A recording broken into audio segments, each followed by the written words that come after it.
बलकरन बरार से लारस बिश्नोई गैंगस्टर बनने वाले इस अमीर ज़ादे को इन दो चीज़ों ने गैंगस्टर बना दिया। जो लोग इसका इस्तेमाल कर रहे हैं, क्या काम खत्म होते ही काल कोठरी इसका मुकद्दर होगी या इसकी गर्लफ्रेंड को जिंदा जलाकर मार डाला, ये असल में ये चीज़ हासिल करना चाहता है।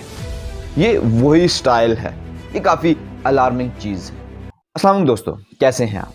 सिद्धू मूसेवाला, बाबा सिद्दीकी और उसके बाद सलमान खान और उसके साथ साथ और बहुत से लोग लारस बिश्नोई के निशाने पर हैं। लारस बिश्नोई इन सबको क्यों मारना चाहता है? वो हासिल असल में क्या करना चाहता है और कौन है इसके पीछे जो ये सब कुछ करवा रहा है और उसे सपोर्ट कर रहा है? ये सब कुछ समझने से पहले आइए थोड़ा सा इसका बैकग्राउंड समझते हैं। बलकरन बरार फरवरी 1993 हरियाणा में पैदा होता है। ये कोई गुर्बत अफलास का मारा, नाइंसाफ़ी का मारा नहीं, बल्कि एक अमीर ज़ादा होता है। हरियाणा शहर के बीचों बीच 110 एकड़ ज़मीन। बाप हरियाणा पुलिस में कांस्टेबल था। इसकी गोरी रंगत की वजह से इसका नाम लारेंस पड़ गया था। ये बहुत अच्छे स्कूल में पढ़ने जाता था और कौन जानता था कि ये अमीर ज़ादा एक अच्छे स्कूल में पढ़ने वाला एक दिन एक बड़ा गैंगस्टर बनेगा। इसके गैंगस्टर बनने में दो चीज़ें सबसे अहम थी जिन चीज़ों ने इसे गैंगस्टर बनाया: सियासत और मोहब्बत। स्कूल के दौर से ही इसे अपनी क्लासमेट पर क्रश था। वो क्रश मोहब्बत में बदलता है जब ये दोनों डीएवी कॉलेज चंडीगढ़ में दाखिला लेते हैं और फिर इसकी मोहब्बत को सियासत की नज़र लग जाती है। ये डीएवी कॉलेज में पॉलिटिक्स में हिस्सा लेने लगता है। कॉलेज के बाद ये जैसे ही पंजाब यूनिवर्सिटी पहुंचता है तो वहाँ ऑर्गेनाइजेशन ऑफ पंजाब यूनिवर्सिटी को इस्टेब्लिश करता है। ये पंजाब यूनिवर्सिटी का सदर बनना चाहता है, इलेक्शन भी लड़ता है, मगर ये इलेक्शन हार जाता है और जैसे ये इलेक्शन हारता है इसका गुस्सा बढ़ता है और फिर ये गन उठा लेता है ताकि लोगों पर, स्टूडेंट्स पर अपनी धाक बिठा सके। दूसरी बार इलेक्शन लड़ता है, तब भी ये इलेक्शन नहीं जीत सकता बल्कि अपनी गर्लफ्रेंड को भी खो देता है। इसके जो राइवल्स होते हैं वो इस बार निशाना बनाते हैं इसकी गर्लफ्रेंड को।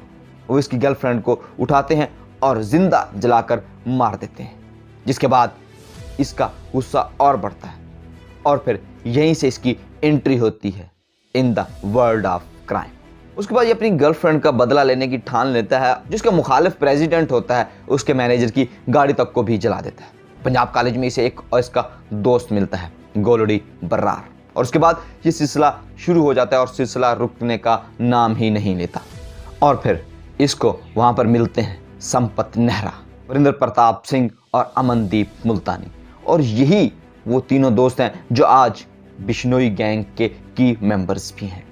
जैसे तैसे करके एलएलबी की डिग्री कंप्लीट होती है और उसके बाद पीएचडी का सफ़र शुरू होता है, पीएचडी इन क्राइम्स। इसकी क्रिमिनल एक्टिविटीज़ बढ़ती जाती हैं और क्रिमिनल एम्पायर भी बढ़ती जाती है। आर्म स्मगलिंग, दूसरे क्रिमिनल्स को प्रोटेक्शन देना वगैरह इनका आम मामूल का काम है। मगर ये अपनी इस क्रिमिनल एम्पायर की वजह से जेल नहीं गया, बल्कि जेल जाने की वजह भी सियासत है।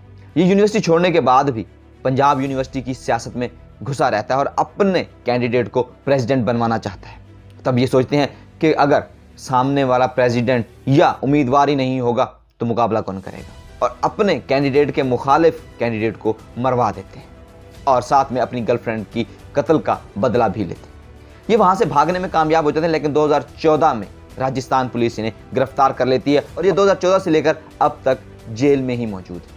मगर इस सारे मामले में सलमान खान के साथ इसका क्या फड्डा है?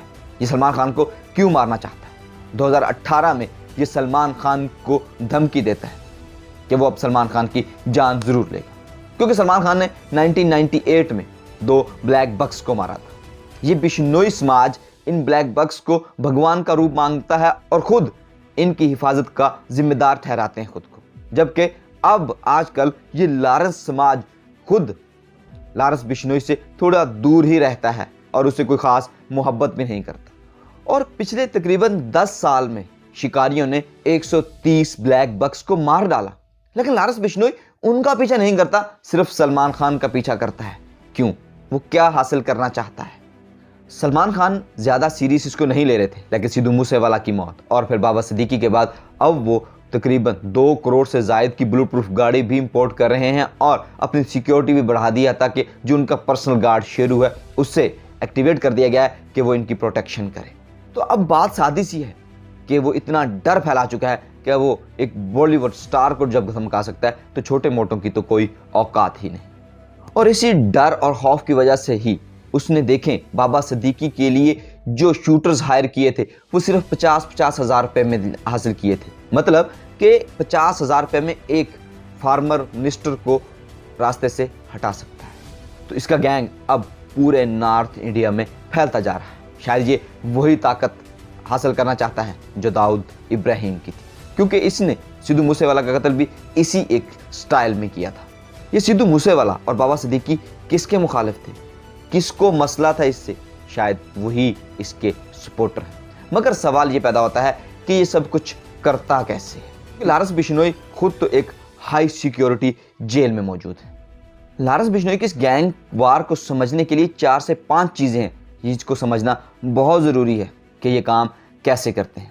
سب سے پہلا جو ان کا اصول ہے کہ جو بھی شوٹر ہے وہ اپنے اوپر والے باس کے علاوہ کسی دوسرے شخص کو جانتا ہی نہیں۔ جیسے کہ بابا صدیقی کو مارنے کے لیے 3 شوٹرز ہائر کیے گئے تھے جو ایک دوسرے کو بھی نہیں جانتے تھے، کہ اگر کوئی ایک شوٹر پکڑا بھی جائے تو دوسرے شوٹر کا اسے پتہ ہی نہیں ہوگا، یا صرف میکسیمم پتہ ہوگا تو اپنے سے اوپر والے باس کا، اور اس کے علاوہ سے کچھ پتہ نہیں ہوگا۔ اور دوسرا ہے سوشل میڈیا، کہ جنہوں نے جن لوگوں کو ہائر کرنا ہوتا ہے یہ سوشل میڈیا کے ذریعے ہی ان کو ہائر کر لیتے ہیں۔ تیسری چیز ہے نیٹ ورکنگ، کہ جیسے یہ جیل میں گیا اس نے جا کر اپنی نیٹ ورکنگ بڑھائی۔ جیل میں ہی اسے سب سے بڑا آرم سپلائر ملا تھا جو آج کل USA میں ٹرانسپورٹ کا بزنس کرتا ہے۔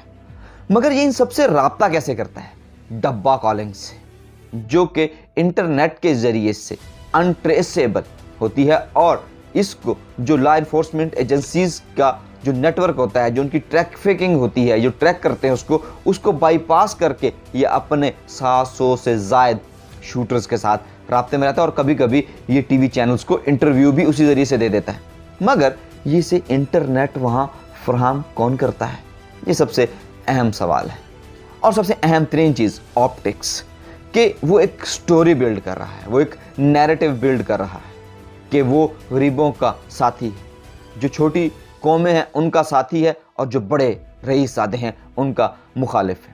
سلمان خان ایک ٹیزر ہے اور بلیک بکس ایک بہانہ، اصل میں وہ ایک نیا ڈان بن کر سامنے آ رہا ہے۔ تو کیا پھر سے داؤد ابراہیم والا وہی دور واپس آئے گا؟ پورے بمبئی اور انڈیا میں اسی انڈر ورلڈ کا راج ہوگا، اور یہ عام پبلک میں کافی فیمس ہے، جو بہت الارمنگ چیز ہے۔ مگر جو اسے استعمال کر رہے ہیں، کیا کام ختم ہوتے ہی کال کوٹھڑی اس کا مقدر ہوگی، یا اسے بیل ملے گی، یہ باہر آئے گا اور منتری کو، منسٹر کو وزیر بن پائے گا؟ اس حوالے سے اپنی رائے کا اظہار کمنٹ باکس میں ضرور کیجیے، اور اس چینل کو سبسکرائب کرنا مت بھولیے۔